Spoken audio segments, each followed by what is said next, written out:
Nõi, nuhtlus nimega Rail Baltic. Tuletaks siis natukene meelde, kust me alustasime, ma ei tea, varsti juba 15 aastat tagasi. Meile reklaamiti seda, kuidas me saame nüüd kiirrongiga Berliini ooperisse. Nagu päris eurooplased ja kitsarööpaga. Kiirrongiga Berliini ooperisse, seda juttu meil räägiti. Ja siis räägiti sellest, kuidas kulu kokku on kusagil seal 1,4, 1,6 miljardit, 2 rida viaduktid siin-seal, sõidab 240-300 kilomeetriga tunnis. Sellist muinasjuttu hakati meile rääkima. No kellele ei meeldiks, ma ka olin nõus, et võiks ju täitsa saada. Kuhu me tänaseks välja oleme jõudnud? Välja oleme jõudnud, et üks ainus rida on. Üle 140-160 kilomeetri tunnis ta ei sõida ja kaugemale kui Häädemeeste ka ei sõida. Peatuse nimi on Urissaare. Aga tehakse 12 kohalikku peatust. Kulu on, kogu kulu hinnatakse siin 35 miljardit, Eesti osa sellest umbes kolmandik, 12 miljardit, eks ole, üle 10 miljardi kindlasti. See on ju absurd. See on absurd kõik. Igal aastal järgnevatel aastatel riigieelarve kulu suurusjärgus 450 miljonit eurot.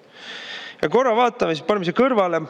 Rahandusministeerium tegi meile majandusprognoosi, mis on muidugi samasugune nagu vanasti öeldi sellise majandusprognoosi kohta, et numbrid nagu Rakvere aiateibad. Ei saa väga tõsiselt võtta, aga prognoositakse kasvu 2,3% järgmisel aastal, SKP kasvu. Aga sellest riigi osakaal, laenatud rahaga tehtud riigi poolt siis tekitatud majanduskasv ehk sisetarbimine on sellest 2,3%-st 2 enam-vähem. Ehk siis kogu majanduskasv on laenurahaga ja selle tulemuseks on järgmisel aastal siis riigieelarve defitsiit suurusjärgus 4,9% SKP-st, mis on kõigi aegade põhimõtteliselt rekord. Et pärast seda ei saa reformierakondlased isegi rääkida seda, kuidas Martin Helme koroona ajal tegi mingisuguse suurem eelarve defitsiidi. Ja kuhu läheb suur osa sellest rahast? Rail Balticusse jälle.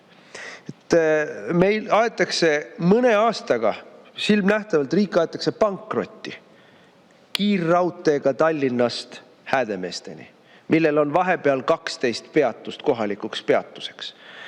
See on deliirne poliitika. See on täiesti vastutustundetu poliitika. Võtame selle sama 450 miljonit, see on 2 korda rohkem, kui laekub automaksust. Lihtsalt vasakule. Ilma igasuguse kasuta majandusele, inimestele, transpordile, ilma igasuguse kasuta, aga raha läheb. Ja siin tuleb üks lihtne asi meeles pidada.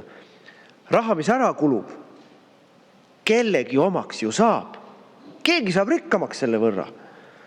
Valasti roomlased ütlesid, kui bono, et tuleb vaadata, kuhu raha läheb, aga tegelikult me isegi pea seda küsima, me teame, kuhu raha läheb Reformierakonna sõpradele. Küsisin enne ministrilt, et kaua see iba kestab. Vastus tuli, et meie ehitame ikka edasi kuni 30 aastani, ma vastan ilusti teie eest ise. Kestab senikaua, kuni ükskord Reformierakonna pätid valitsusest välja lüüakse, siis lõpeb ära. Aitäh!